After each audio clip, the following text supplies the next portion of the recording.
duduk sebentar, ibu-ibu, bapak-bapak. Saya hendak menarik perhatian kita kepada adegan Thomas dengan Yesus. Kita tahu dari cerita itu, berulang kali Yesus menampakkan diri dan pada satu ketika dia datang ketika Thomas tidak berada di sana. Dan murid-murid yang lain sudah berkata kepada Thomas, kami sudah melihat Tuhan. Tetapi Thomas itu sangsi. Bagaimana dia bisa sangsi, kita tidak tahu. Kitab suci tidak mengatakannya, tetapi Thomas tidak percaya. Dan dia berkata, saya baru percaya kalau saya melihat bekas-bekas pakunya. Saya meraba bekas-bekas pakunya pada tangannya, pada kakinya, pada lambungnya, baru saya percaya. Kemudian 1 minggu setelah itu, Yesus datang lagi dan dia panggil Thomas, sini Thomas. Taruhlah tanganmu pada luka-lukaku, pada bekas-bekas lukaku. Jangan lagi tidak percaya, tetapi percaya. Lalu yang menarik adalah kata-kata dari Thomas itu. Ya Tuhanku dan Allahku. Dan setelah Thomas mengakui Yesus dengan mulutnya, Yesus berkata, karena engkau melihat, maka engkau percaya. Berbahagialah orang-orang yang tidak melihat seperti engkau, tetapi mereka juga percaya. Nah, itu yang ingin saya bahas dengan kita pada kesempatan ini. Pertama, pengakuan Thomas tentang ya Tuhanku dan Allahku. Dengan kata-kata itu, Yesus mengaku bahwa Thomas mengaku bahwa Yesus adalah Mesias. Yesus adalah putra Allah, orang yang dikirim langsung oleh Allah dari surga untuk datang ke dunia, memperkenalkan Allah Bapanya dan memperkenalkan kerajaannya kepada manusia dan dunia. Kata Tuhan, ya Tuhanku. Dengan kata itu, Thomas mengakui bahwa Yesus adalah Mesias. Orang yang resmi diutus oleh Allah dari surga, datang ke dunia, memperkenalkan Allah Bapanya dan memperkenalkan kerajaannya. Tetapi Thomas menyambung, bukan hanya ya Tuhanku, tetapi juga dia menyambung dan Allahku. Ya Tuhanku dan Allahku. Dan dengan mengucapkan ya Allahku, Thomas ingat akan kata-kata Yesus yang berkata dalam Injil Yohanes bab 14, barang siapa yang melihat aku, dia sudah melihat Bapa. Jadi pada waktu Thomas mengaku bahwa Yesus adalah Tuhanku dan Allahku, Thomas mengaku atau menyatakan imannya kepada Yesus sebagai Mesias. Dan Thomas mengakui imannya bahwa dengan melihat Yesus, dia sudah melihat Bapa. Nah, itu poin yang pertama. Poin yang kedua adalah kata-kata Yesus kepada Thomas, sini. Rabalah tanganku, rabalah kakiku, rabalah lambungku. Pegang ini, bekas-bekas luka ini. Apa yang dimaksud dengan adegan itu? Yesus mau meyakinkan Thomas bahwa saya yang tersalib beberapa hari lalu, yang tergantung di salib itu sama dengan yang sekarang ini engkau lihat. Jadi tidak ada beda antara Yesus yang disalib dan Yesus yang sekarang bangkit, yang hidup dan menampakkan diri kepada murid-muridnya. Nah, ibu bapak, saudara-saudari, kemudian Yesus berkata kepada Thomas, berbahagialah orang yang tidak melihat. Memang engkau melihat, maka engkau percaya. Tetapi berbahagialah orang yang tidak melihat namun percaya. Kita ini adalah orang-orang yang tidak melihat. Kita tidak melihat Yesus. Sama juga seperti murid-murid, tidak ada satupun yang melihat bagaimana Yesus itu bangkit. Tidak ada. Yang mereka tahu adalah kuburnya kosong. Yang mereka tahu adalah kain kafannya sudah terlipat rapi. Yang mereka tahu adalah serdadu-serdadu pada ketakutan, mau disuap supaya berkata bohong kepada orang lain. Itu yang mereka tahu. Tidak ada yang melihat proses kebangkitan Tuhan. Sama juga dengan kita, tidak ada yang melihat Yesus, tetapi Dia berkata kepada kita bahwa kita berbahagia. Santo Paulus dalam surat Korintus kedua bab 5 ayat 7, dia mengatakan bahwa hidup kami ini bukan hidup karena melihat, tetapi kami hidup karena percaya. Dengan kata-kata Yesus, berbahagialah orang yang tidak melihat namun percaya, memberi kita kekuatan. Kekuatan bahwa kalau kita beriman kepada Yesus, maka kita akan melihat karya-karya ajaibnya mengalir di dalam perjalanan hidup kita, di dalam pesiaraan kita, di dalam keluarga-keluarga kita, di dalam usaha-usaha kita, di dalam pekerjaan-pekerjaan kita. Kalau kita percaya kepada Dia, kita akan melihat itu. Bagaimana rahmatnya, keajaiban-keajaibannya, mujizat-mujizatnya mengalir secara nyata dalam kehidupan kita. Nah, pertanyaan kita adalah, apa yang mengalir dari Yesus dalam kehidupan kita jikalau kita percaya kepadanya? Yang mengalir dari kehidupan Yesus kalau kita percaya kepadanya, atau dengan kata-kata kerahiman ilahi, kalau kita mengandalkan Yesus, maka pertama kita akan mengalami damai. Damai akan menyelimuti kehidupan kita.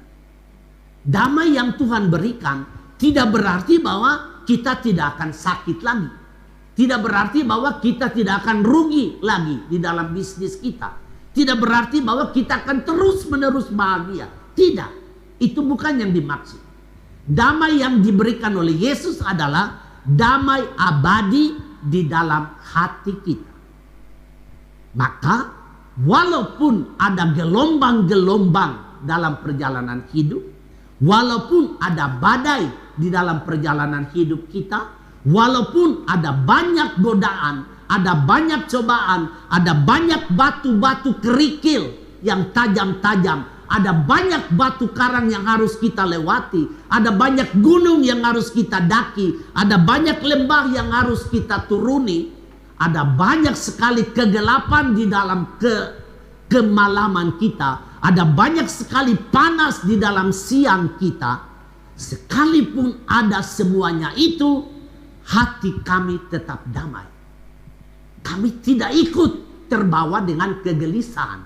Kami tidak ikut terbawa dengan kekhawatiran. Kami tidak ikut terbawa di dalam ketakutan. Dan tidak ikut terbawa di dalam kecemasan. Itulah yang dibawa oleh Yesus pada waktu Dia datang kepada murid-muridnya. Dalam keadaan pintu-pintu dan jendela terkunci karena mereka takut. Dia katakan damai. Sampai 3 kali dalam Injil hari ini Dia katakan damai bagimu. Kamu tidak usah takut lagi.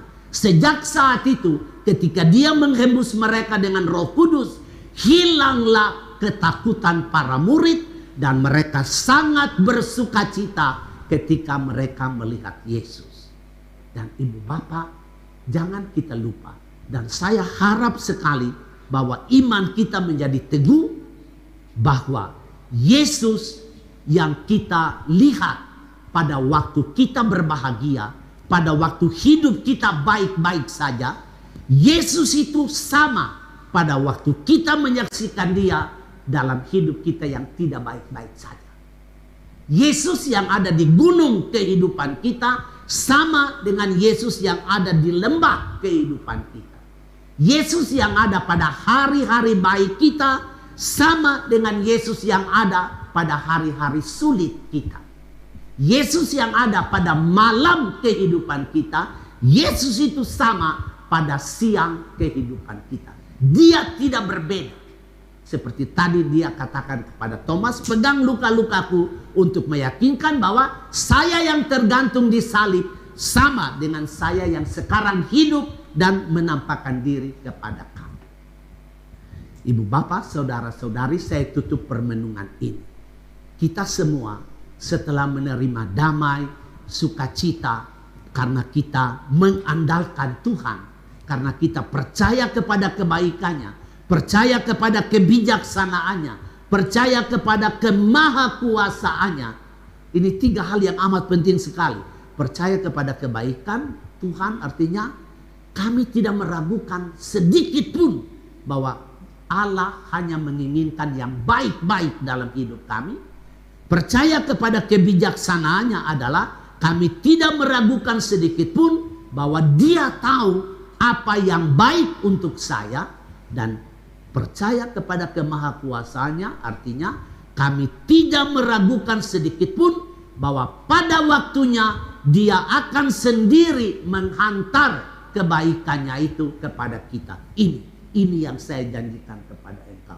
Jadi kita tidak boleh meragukan itu sedikit pun. Nah, sekarang pertanyaan kita, apa setelah kita menerima kebaikan dari Allah, damai sejahtera di tengah-tengah gelombang, gelora dan panas terik dan kegelapan kehidupan kita, dunia yang tidak menjadi tempat tenteram, dunia yang menjadi tempat pembuangan kita karena selalu ada kegelisahan, penderitaan dan duka cita dalam pengalaman hidup kita. Lalu kita mesti bagaimana setelah kita terima damai dari Allah? Pertama yang kita mesti buat adalah kita sendiri harus menampakkan wajah Allah yang berbelas kasih kepada sesama kita. Bagaimana caranya kita dan hidup kita menampakkan wajah Allah yang penuh dengan kerahiman kepada sesama? Caranya dikatakan di dalam kitab suci yang dibaca pada hari ini. Pertama, dengan berani untuk hidup berbagi. Apa yang ada pada kita, bacaan pertama tadi, Kisah Para Rasul, mereka bahkan begitu ekstrim memandang bahwa apa yang mereka miliki bukan mereka miliki secara pribadi, tetapi mereka memiliki secara bersama. Itu maksudnya apa? Kita mesti memiliki keberanian untuk berbagi. Berbagi dengan orang lain. Mengapa kita berbagi dengan orang lain? Karena hati kita peduli dengan orang lain. Mengapa hati kita peduli dengan orang lain? Karena hidup kita dipenuhi dengan semangat berbela rasa, compassion, semangat hati selalu tergerak bila melihat orang lain dalam keadaan susah, orang lain dalam keadaan sedih. Hati kami tergerak, kami mau berbuat sesuatu untuk dia. Itu yang pertama. Yang kedua, dikatakan di dalam bacaan kedua pada hari ini dari Rasul Santo Yohanes bahwa kita harus membangun budaya kasih di dalam kehidupan bersama. Kehidupan bersama kita yang paling kecil adalah kehidupan suami istri, ayah, ibu, dan anak-anak, orang-orang satu rumah. Ini adalah kebersamaan yang paling kecil. Mari kita bersama-sama menampakkan wajah Allah yang Maha Rahim kepada sesama kita dengan belajar membangun budaya kasih di dalam rumah kita. Jangan membangun budaya kebencian, budaya marah, budaya dendam, budaya dengki, budaya mengeluarkan kata-kata yang kurang baik, kata-kata yang kurang sopan. Kita membangun budaya kasih, saling mengasihi supaya hidup rukun, hidup di dalam persaudaraan, hidup di dalam persahabatan, dan kita jauh dari permusuhan. Bila mana di dalam keluarga kita berhasil membangun budaya kasih, maka kita punya modal yang besar untuk memperluas budaya kasih itu kepada sesama kita. Siapa saja dia, agama apa saja dia, dari suku mana saja dia, hati kita selalu tergerak untuk membangun budaya kasih, bersahabat, hidup rukun, bersaudara dengan semua orang, karena kita terbiasa membuat itu di dalam rumah tangga kita dan di dalam keluarga kita.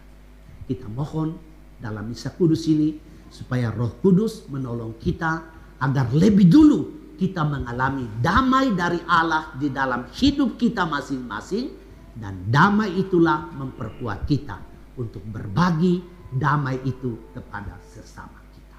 Amin.